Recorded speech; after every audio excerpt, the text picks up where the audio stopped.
Sveiki, noriu padaryti nestandartinį video saulės užtemimo proga.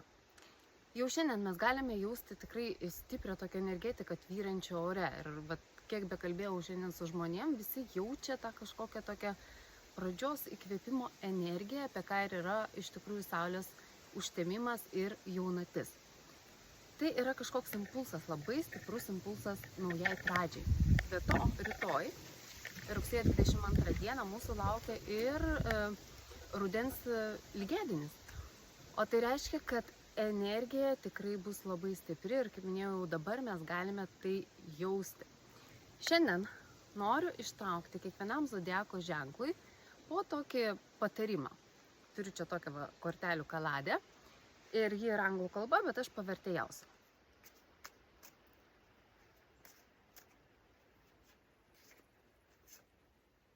Avinai, žinutė jums, aistra. Pagalvokite, kur jūsų gyvenime trūksta aistros, kur jūs esate prisukę tą savo jausmų kranelį ir galbūt pats laikas jį atsukti, galbūt pats laikas užsidegti, įsikvėpti ir eiti pirmin. Ten, kur veda jūsų širdis. Toliau jaučiai. Ir žinutė jaučiams. Lengvumas. Įneškite į savo gyvenimą daugiau lengvumo. Žiūrėkite į reikalus, į daiktus tiesiog paprasčiau. Toliau. Dvyniai. Tėkmė arba judesys. Kaip žinia, jeigu užsistovi energija, kaip ir vanduo, nieko gero nebus. Todėl tegul jūsų gyvenime netrūksta judėjimo. Pradėkite nuo judėjimo ir viskas savaime išjudės, jeigu kažkas yra užstrigę jūsų gyvenime. Ženkite pirmą žingsnį. Toliau vėžiai.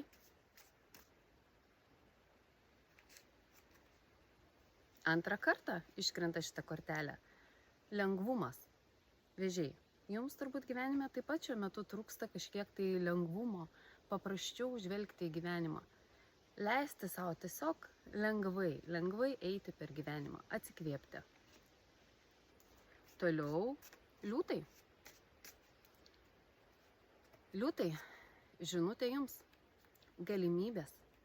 Neatmeskite jokios galimybės, jokių galimybių, kurios ateina į jūsų gyvenimą. Išbandykite.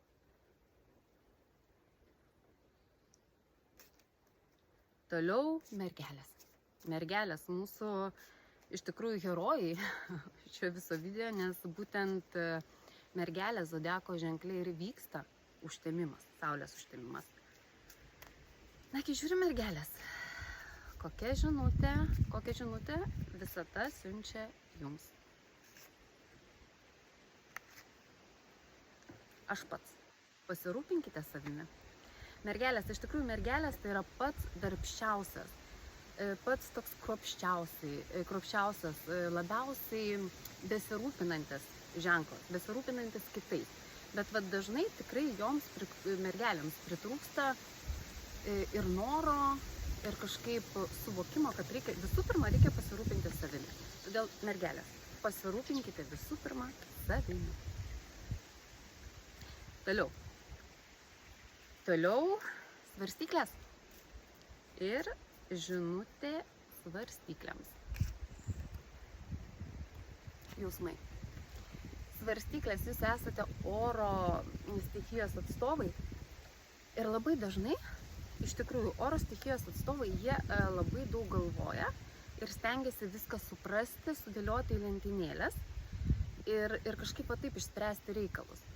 Ir labai daug galvoja ir labai dažnai galvoje chaosas ir tiesiog sprogsta galva. Pasistengkite daugiau jausti. Leisti savo tiesiog išjungti šiek tiek visą tą makalynę galvoje ir tiesiog jausti. Atverti savo širdį, pasikliauti intuiciją. Daryti tai, ko iš tikrųjų norisi. Ne kaip atrodys kitiems, ne ką pagalvos, o kaip norisi iš tikrųjų jums. Toliau. Skorpionai.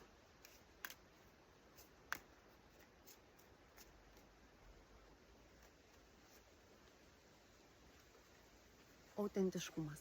Skorpionai, nebijokite parodyti, kokie jūs esate iš tikrųjų. Skorpionai, na, jie tokie slapukai iš tikrųjų. Apskritai vandens stichijos atstovai jie nemėgsta demonstruoti, apie ką jie, savo jausmus, ypatingai jeigu tai yra mažiau pažįstami žmonės, bet visata jums siunčia žinutę. Parodykite savo autentiškumą, parodykite, kas jūs esate iš tikrųjų, nes visiems to reikia.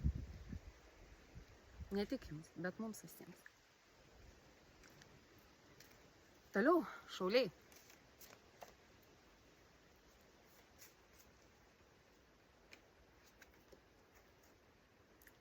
Siurprizas. Būkite atviri, šauliai. Tikėtina, kad jūsų laukia siurprizas. O galbūt jūs padarykite kažkam siurprizą ir pradžiuginkite. Štai taip. Toliau, ožiaragiai. Na ir žinutė ožiaragiams. Spindėk, žvaigždė. Nebijokite spindėti.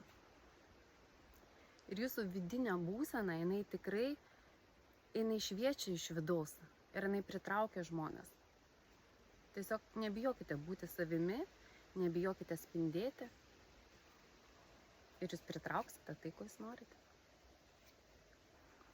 Vandeniai. Kantrybės. Visata jums siunčia tokią žinutę. Galbūt gyvenime yra kažkokių situacijų, kur jums tikrai reikia demonstruoti kantrybę, ištvermę, šiek tiek palaukti. Dabar toks laikas galbūt. Sukaupkite kantrybę ir viskas bus gerai. Toliau pas mus žuvis, paskutinis zodiako ženklas. Taip, žiūrim, ką siunčia visata žuvims. Kūnas. Pasirūpinkite savo kūnu.